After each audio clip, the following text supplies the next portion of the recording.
भाटी जी आ गए। भाटी जी खुश तो बहुत हो गए, वो सीटें दी कांग्रेस को जो कभी जीती नहीं। हाँ बोलिए संजीव। मैं गिन रहा था अपनी 2 मिनट की स्पीच में अरविंद केजरीवाल जी का 11 बार इन्होंने नाम लिया। इतनी अरविंद केजरीवाल आपने भी तो 12 बार मोदी जी का लिया था। दूसरी बात कह रहे हैं कि मनीष जी को जेल में भेजा। नहीं आप काउंट कर लीजिए। मनीष जी को जेल में भेजा। अरे मनीष जी इसलिए जेल में भेजा कि वो अच्छा स्कूल बना रहे थे, और आप कहते हैं स्कूल की बात। अच्छा, दिल्ली के सरकारी स्कूल में एक एक बीच में नहीं बोल रहा। एक ही आपके सारे प्रश्नों का उत्तर दूंगा, उनको बेल क्यों नहीं मिली बताइए। 35 बच्चे एनडीए पास की बात मत करिए। अगर हिम्मत है तो ये जनता देखती है। यूपी का आपसे सवाल है लेने के लिए दमखम है। एक एक करके गौरव जी, एक एक करके एक सवाल ले पाएंगे। गौरव जी आ रहा हूं। आपने बोला वो नहीं बोले, अब वो बोल रहे हैं, प्लीज थैंक यू।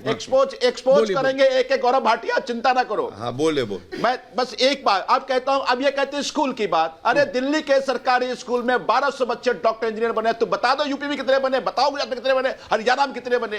दिल्ली के एक सरकारी स्कूल से 35 बच्चे एनडीए बने हैं। पूरे देश के सैनिक स्कूल को भी जो तो बताओ कि स्कूल में 35 बच्चे एनडीए का बने। ये है दिल्ली का सरकारी स्कूल का मॉडल। और आप सुस्ता की राजनीति का बात करते हो। अरे भैया अशोक चौहान के नाम पर प्रधानमंत्री जी रो दिए थे। कहा था कि विधवा सैनिक के मकान खा गए। जिनको भेजना था जेल उनको भेज दिया राज्यसभा। सुस्ता की राजनीति की बात कर रहे हो। अरे सुस्ता राजनीति की बात आप कैसे कर सकते? या आप भूल गए कि हेमंत बिश्वा के बारे में क्या कहा था, अजीत पवार के बारे में क्या कहा था? छगन भुजबल को जेल भेजा था। और वही छगन भुजबल बीजेपी में शामिल हो गया। वही ईडी जो जांच कर रही थी जेल में, उसी ईडी ने कहा कि छगन भुजबल का पिटीशन मुझे नहीं मिल रहा, इसलिए हम केस कर रहे हैं। तो इसीलिए स्वच्छता की राजनीति की बात ना करो। ईडी सीबीआई सरकार चलाने वाले लोग ये हमें समझाएंगे राजनीति क्या होती है। देश मुझे तो लग रहा है आपको जनता नहीं समझा पा रही किसी को। वही जनता जिसने 2019 में आपको दिया था ना, वही जनता वही मैंडेट आपको छीन करके। संजीव झा जी जनता नहीं तो दिया था मैंडेट, लेकिन मैं आ रहा हूं गौरव जी, आ रहा हूं। आप दोनों बीच में हो जाता है। 1 मिनट संजीव भाटी जी, वो सीटें दी हैं ये जरा देख लो। मैं गलत तो नहीं कह रहा। रायबरेली, अमेठी, कानपुर, मथुरा, बनारस, गाजियाबाद, जो कभी जीते नहीं वो दे दी कांग्रेस को। और राहुल गांधी बोल रहे हमारा हो गया अलायंस, बहुत बढ़िया बात है। ये तो कभी सपा जीती नहीं, जो हार रहे थे वो दे दी उनको। इन 17 में से 10 से ज्यादा कांग्रेस जीत के आ रही है। 2024 के लोकसभा चुनाव में सेट है मामला। इन कल रिकॉर्ड चलाऊंगा उस दिन जिस दिन हारोगे। 17 सीटों में से 10 से ज्यादा कांग्रेस जीत के आ रही है। अमेजिंग कॉन्फिडेंस है भाई। और समाजवादी पार्टी भी 40 से ऊपर रहेगी, ये आप लिख के रखें। 40 सीटें? हाँ 40 से दोनों मिलकर हम 50 से ज्यादा सीटें जीतेंगे। अभी आप ट्रैफिक में ही फंसे थे ना। कोशिश तो 80 की करेंगे। भाटी जी ऐसी बात मत करा करो कि बिल्कुल ही मतलब अब मैं हंसने को मजबूर हो जाऊं। बोलिए भाटी जी, बोलिए जी। अभी तक लेते कॉन्फिडेंस अच्छा है। अभी तक तो पलड़ा जो है वो एनडीए का भारी था जी। बहस में, डिबेट में जी दादा कहते थे इनका सीट शेयरिंग नहीं हो, राहुल जी को भी रखिए प्लीज, राहुल जी नहीं हो पा रहा, ये सारे आपस में लड़ रहे हैं, ये एक होंगे नहीं। अच्छा। अब जो इन्होंने 2 लोगों को कैसे क्या क्या तिकड़म की है, 2 लोगों को पाला बदलवा दिया। उसके अलावा सब एक मत हैं।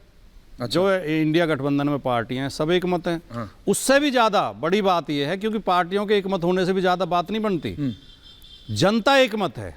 मुद्दे महत्वपूर्ण है राजनीति में, और चुनाव में मुद्दे महत्वपूर्ण होते हैं। बिल्कुल होते हैं। जब राजा महाराजाओं की लड़ाई तलवार और बंदूक की होती थी, तब जिसके पास सेना मजबूत और हथियार मजबूत उसकी जीत होती थी। लोकतंत्र में जिसके मुद्दे मजबूत। आज मुद्दे ये हैं कि देश में चारों तरफ हाहाकार है। किसान राजधानी के बॉर्डर पर बैठे हैं। पिछली बार किसान बैठ के चले गए 13 महीने, 700 किसान शहीद हो गए। उत्तर प्रदेश में जाके देखो छात्र सड़कों पर हैं। जो परीक्षा होती है उसी का पर्चा आउट हो जाता है। 1 सप्ताह में 2 परीक्षाओं के पर्चा आउट हुए हैं। क्राइम का ये हाल है कि एनसीआरबी की रिपोर्ट अभी लेटेस्ट जो आई है, उत्तर प्रदेश में 11 रेप रोजाना हो रहे हैं, 10 मर्डर रोजाना हो रहे हैं, 40 अपहरण, 40 महिलाओं के अपहरण प्रतिदिन हुए हैं 2022 में। ये एनसीआरबी की रिपोर्ट कहती है। सुप्रीम कोर्ट कह रहा है लोकतंत्र की हत्या हो रही है। सुप्रीम कोर्ट कह रहा है कि इलेक्टोरल बॉन्ड जो असंवैधानिक था, यानी कि असंवैधानिक तरीके से सरकार धन इकट्ठा कर रही है लोगों। एक और रिपोर्ट आई है। अब कौन सी आ गई? मैं ऐश्वर्या जी बताऊं आपको, प्लीज बताओ। एक बहुत जिम्मेदार जो समाचार समूह की रिपोर्ट आई है। अच्छा। नाम तो क्योंकि चैनलों पर लेना, अगर आप कहेंगे कोई बात भी बता दूंगा कि 50 पूंजीपति ऐसे पूंजीपति घराने हैं, 50 इंडस्ट्रीज ऐसे हैं जिन्होंने इलेक्टोरल बॉन्ड में चंदा बीजेपी को नहीं दिया, तो उन 50 के 50 पे छापे पड़ गए। क्या बात कर रहा हूं? और छापे पड़ने के बाद उन्होंने पैसा दिया और वो फाइल बंद हो गई। ये तो बढ़िया है सर। हाँ, और अभी तो ये जो सुप्रीम कोर्ट ने कहा है कि ये असंवैधानिक है, यानी कि 6 साल तक एक असंवैधानिक व्यवस्था देश में चल सारी रही बात थी। मान ली मैंने आपकी, लेकिन 40 सीट कैसे जीत रहा मैं हूं? एक बात और कह दूं, अब 40 अगला सीट चरण जो हाँ। होगा, सुप्रीम कोर्ट ने क्या कहा है? क्या कहा है? चुनाव आयोग अपने पोर्टल पे, अपनी वेबसाइट पे डाला है कि किस किस पार्टी ने कितना चंदा दिया। अगला चरण ये होगा, ये खोज की जाएगी कि उनको सरकार ने क्या लाभ पहुंचाया। पहले ये तो बताओ 40 सीट मोटा कैसे चंदा दिया था। गौरव जी आ रहा हूं, एक मिनट, अभी राहुल जी बोले नहीं, आ रहा हूं। 40 सीट कैसे जीत रहे हो? 40 नहीं, 50 से ज्यादा जीत रहे हैं। 40 तो समाजवादी पार्टी जीत रही है। मजाक मत किया करो बिल्कुल। 40 से ज्यादा समाजवादी ये तो पार्टी। वही बात हो गई कि जैसे संजीव झा कह रहे थे कि हम गुजरात का इलेक्शन जीतेंगे, छत्तीसगढ़ हम जीतेंगे, तो अब वही बात आपने पूछा कि कैसे, मैं बताता हूँ। जल्दी फिर मैं जा रहा हूं। हाँ, ये 50 जिताएगा पीडीए। पीडीए? हाँ, पीडीए के साथ जो उत्तर प्रदेश में लगातार अन्याय है। तो देख लेते हैं वो भी 2 कितने- साल कितना पहले दिन रह गया? 2 साल आठ पहले तारीख? केंद्रीय पिछड़ा वर्ग आयोग और उत्तर प्रदेश हाईकोर्ट ने आदेश दिया कि यूपी की गवर्नमेंट ने ओबीसी के साथ बेईमानी की है शिक्षक भर्ती में। 6800 भर्ती और की जाए, उन्हें ज्वाइनिंग कराई जाए। आपको लग रहा है चल रहा है आज आपका? 2 साल तक ज्वाइनिंग नहीं हुई। राहुल जी, उन पर लाठियां बजाई जा रही हैं। राहुल जी, विजय जी, पंकज जी, गौरव जी आ रहा हूं उसके बाद। राहुल जी, आपको लगता है ये जो कांग्रेस, सपा, कांग्रेस, आम आदमी party, whatever is the alliance, whatever is the number, effect करेगा? Rahul Dev ji, thank you sir, आप गाड़ी से ज्वाइन कर रहे हैं। निश्चित रूप से इसका असर मेरी आवाज आ रही है? जी आ रही है बाबूलन सर।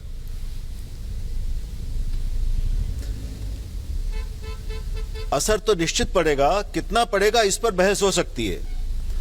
ऐसा है कि अगर हम पिछले 5 साल पहले के ही आंकड़ों को ये मानकर चलें कि इस बार भी वही आंकड़े रहेंगे, वही सबका वोट प्रतिशत रहेगा हर पार्टी का, तब तो फिर किसी बहस की गुंजाइश ही नहीं है। और जो 5 साल में परिवर्तन आया है, लोगों के मन बदले हैं, अच्छे बुरे जो भी हुआ है, वो भी कुछ नहीं हुआ है, तो कुछ भी स्थिर नहीं होता। राजनीति में तो कुछ भी बिल्कुल स्थिर होता नहीं है। बिल्कुल। इसलिए पिछले बार के आंकड़ों को हम ध्यान में जरूर रखें, वो एक आधार हमारी बहस का बन सकते हैं। लेकिन मैं समझता हूं कि अभी बहुत सारे कारण ऐसे हैं कि जो वोटों में बदलाव आएगा, हमें प्रतिशत में बदलाव आएगा, ये दिखेगा। और एक सर पर अभी भक्तों को तो सिर्फ सब हरा ही हरा दिख रहा है, लेकिन बहुत सारे मुद्दे ऐसे हैं जिसपे लोगों की तकलीफें बढ़ी हैं। अभी कुछ तो बहुत ज्वलंत जो मुद्दे हैं जो इस समय सारे देश के सामने और उत्तर भारत में लोगों के सामने हैं, उनकी चर्चा हो चुकी है। किसानों की हो, खेती की हो और नौजवानों की हो। रोजगार इतना बड़ा मुद्दा बन गया है, और इस समय उत्तर प्रदेश में जो हो रहा है, वहां की सड़कों पर छात्र हैं, तो सबको दिख रहा है ना। तो इनका भी, आखिर हम जानते हैं कि नरेंद्र मोदी जी का जो एक बहुत आकर्षण रहा है कि युवाओं को उन्होंने एक बहुत बड़ी संख्या में अपनी ओर आकर्षित किया था। उन्होंने एक नया विजन, ऐसा लोगों को लगा, युवाओं को लगा कि उनके पास एक नई दृष्टि है, नया विजन है। लेकिन वो विजन अभी उस तरह से जमीन पर कामयाब नहीं होता दिख रहा है। रोजगार की स्थिति लगातार कमजोर बनी हुई है, ये सबको पता है। क्योंकि रोजगार जिसको मिलता है वो भी पता चलता है, जिसको आशाओं के बावजूद नहीं मिलता, पर्चे लीक हो रहे हैं, और जो भी हो रहा है, 50 लाख की आबादी छात्रों की संख्या थी, युवाओं की, जिसके पर्चे लीक हो रहे हैं, ये बहुत बड़ी बड़ी संख्याएं हैं।